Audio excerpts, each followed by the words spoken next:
almost unbearable amount of time. Thank all of you for coming. I am fully aware of what it takes to discuss and tell again and again when you've gone through trauma. And I appreciate it, because what you're doing is helping the rest of the country become aware of really what's happened. I want to talk a little bit about masks. I think transparency and accountability are fundamental to every form of law enforcement. And yet we've witnessed more and more masked agents operating in unmarked vehicles, creating fear and confusion in people all over this country. Now read this. Research shows that anonymity can change behavior. When individuals conceal their identities, they may feel less accountable, be more willing to engage in conduct they would not otherwise consider. We also know that criminals have been putting masks on to impersonate federal agents and then commit crimes. Crooks generally put masks on.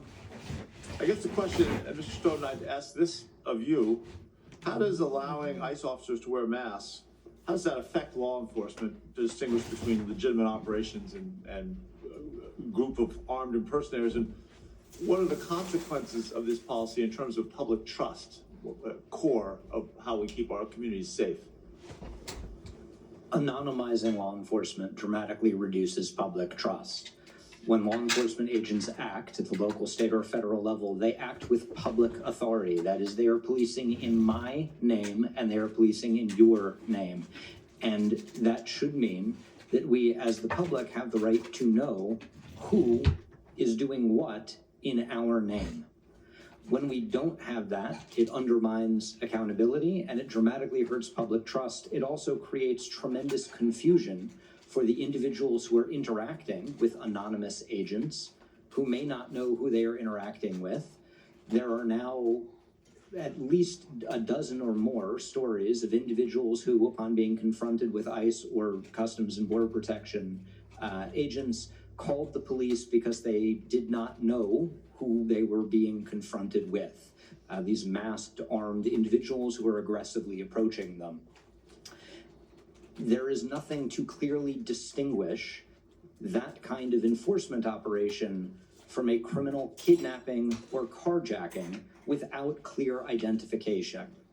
Great, exactly my point. I would just go down, and I was here for all three of your, when you gave your testimonies, and again, words can't express how much I appreciate. I think all of us appreciate that. Mr. Rascon, when exactly did the federal agents, how did they identify themselves? At what point? After repeated requests, they did not identify themselves. And Ms. Rahman, same question. At what point exactly did they, and how did they identify themselves? They did not identify themselves. I even asked them their names to have a conversation in the car, and they were silent.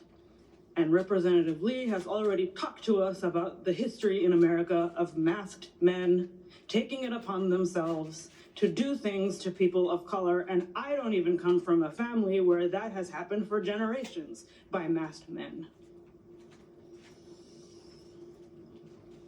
Thank you. Ms. Martinez, I can't answer that question because you've never even got a chance.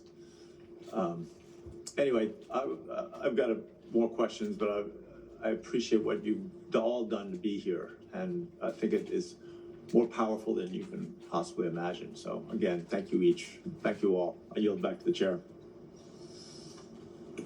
Thank you, Senator. I'd like to now yield to Representative Crockett. Thank you so much, Mr. Ranker.